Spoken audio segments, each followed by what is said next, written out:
বাংলাদেশের ইতিহাস যদি আমরা দেখি তাহলে একটা জিনিস খুব স্পষ্ট হয়ে উঠে আসে, আর সেটা হচ্ছে ক্ষমতায় যারা গেছে তাদের জীবন পাল্টে গেছে, কিন্তু সাধারণ মানুষের জীবনে কোনো পরিবর্তন আসেনি।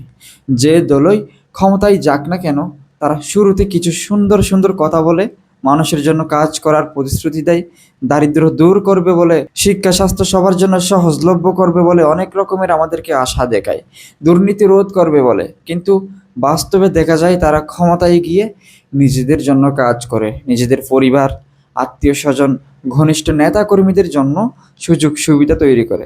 তারা বড় বড় বাড়ি বানায়, দামি গাড়ি কেনে, দেশে বিদেশে সম্পদ গড়ে তোলে, তাদের সন্তানরা বিদেশে গিয়ে পড়াশোনা করে, পশ্চিমা দেশের কালচার শিখে আসে, অথচ সাধারণ মানুষের ছেলে মেয়েরা গ্রামের স্কুলে ঠিকমতো শিক্ষক পায় না, ভালো বই পায় না, ভালো সুযোগ পায় না।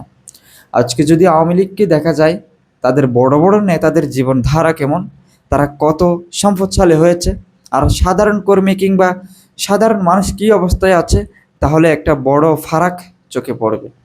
আবার বিএনপি ক্ষমতায় গেলে তারাও একই কাজ করেছে, নিজেরা ধনী হয়েছে, বিলাসবহুল জীবনযাপন করেছে, তাদের ছেলেমেয়েরা বিদেশে মানুষ হয়েছে, কিন্তু দেশের গরিব মানুষ আগের মতোই দুঃখে কষ্টে থেকেছে। এর মধ্যে যারা ত্যাগী বা সাধারণ কর্মী ছিল, তারা কোনো দিনই সেই সুবিধা পায়নি। যারা গরিব ছিল তারা গরিবই রয়ে গেছে, বরং দিন দিন তাদের জীবনের সমস্যা বেড়েছে, দ্রব্যমূল্য বেড়েছে, দুর্নীতি বেড়েছে, বেকারত্ব বেড়েছে। আমরা যদি নিরপেক্ষভাবে দেখি তাহলে আওয়ামী লীগ কিংবা বিএনপি দুজনেরই নামের সঙ্গে দুর্নীতির অভিযোগ আছে। বড় বড় প্রকল্প থেকে টাকা আত্মসাৎ, বিদেশে টাকা পাচার, ব্যাংক লুট, ঋণ খেলাফি, এইসব অভিযোগের তালিকা অনেক দীর্ঘ।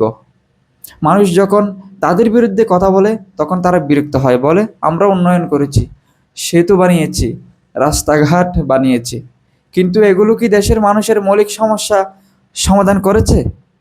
একজন গরিব মানুষ আজও হাসপাতালের সিট পায় না, চিকিৎসার টাকা জোগাড় করতে পারে না, তার সন্তানকে ভালো স্কুলে পড়াতে পারে না, ন্যায্য দামে বাজার থেকে চাল ডাল কিনতে পারে না।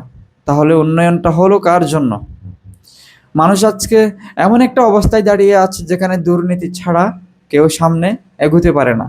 একজন চাকরি প্রার্থীকে সরকারি চাকরি পেতে ঘুষ দিতে হয়, ব্যবসা করতে গেলে বিভিন্ন দফতরে ঘুষ দিতে হয়, এমনকি সাধারণ কোনো কাজ করতেও তাকে কোনো না কোনোভাবে অর্থ খরচ করতে হয়। আর এই সিস্টেমটা রাজনীতিবিদদের আশীর্বাদে তৈরি হয়েছে। তারা ইচ্ছাকৃতভাবে দুর্নীতিকে টিকিয়ে রেখেছে যাতে তাদের নিজেদের লোকজন সুবিধা নিতে পারে। ফলে সাধারণ মানুষই সবসময় বলির ফাটা হয়।